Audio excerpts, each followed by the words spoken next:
7:30 in the morning at Taylor Point in Buzzards Bay, home to the Massachusetts Maritime Academy.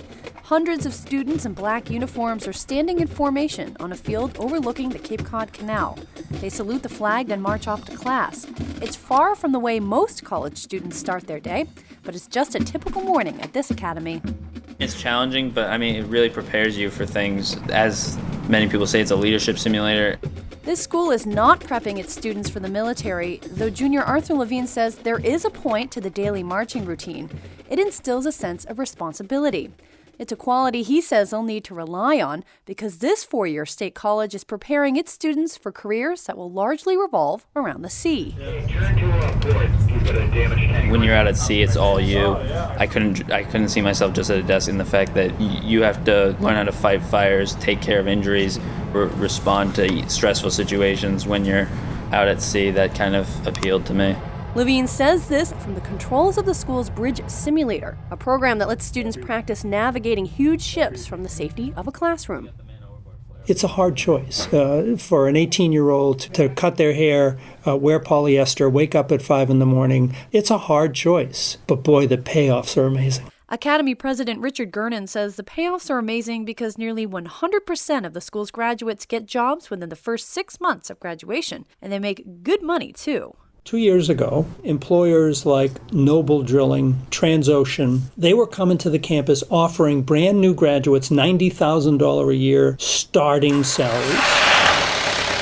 Lab assistant Katie McClellan says Mass Maritime grads have such good chances of getting a job because the school's curriculum emphasizes hands-on learning. I like to say that if we asked all of Mass Maritime grads to stop working in Boston, just about everything would shut down. We're in everything. Pharmaceutical companies, hospitals, power plants, schools, Gillette Stadium, all that type of stuff. Each winter, students go to sea in the school's 540-foot-long training ship, Kennedy. Students also do internships at companies that often hire them after graduation. My sons actually said they needed to come here. We need this structure, or we're just gonna fool around at school.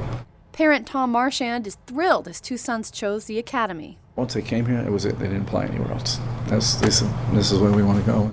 Senior marine engineering student Melanie Holder loves the fact that she can take engines apart in a lab one day, then put those skills to the test on the training ship the next.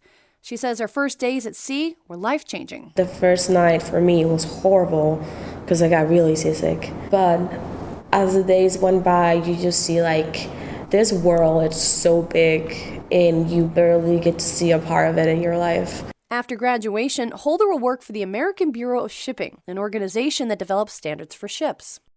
It hasn't always been this way for women at the academy, though. Women weren't allowed at Mass Maritime until 1977, almost 90 years after the academy was founded.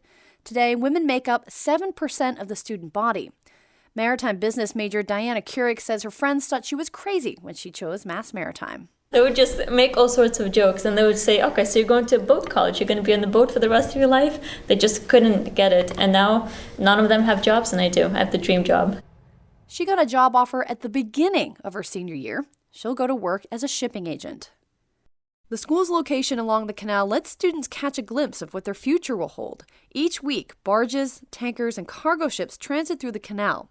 Howard McVeigh watched those ships sail by his classroom window as a marine transportation major in the 70s. Now he guides those ships through the canal as a pilot. My first ship was through the Cape Cod Canal up to Boston. Pilots are highly specialized. They have to become ship captains before they can guide big ships through harbors and small shipping lanes like the Cape Cod Canal. It's very, very rewarding to be a pilot because when you go aboard the ship, the captain's happy to see you. The captain's expecting you to safely direct the navigation of his ship through some very confined waters. McVeigh went to a Mass Maritime that was very different. For one thing, the school only had two majors, marine transportation and marine engineering. Today, the school has 7 majors, including land-based engineering and business degrees. The campus is expanding too. New dorms, complete with solar panels, will soon be filled with several hundred more students. Wind turbine towers above the campus, and a new library runs on geothermal. These technologies make the school greener and also act as labs for students in newly added engineering majors.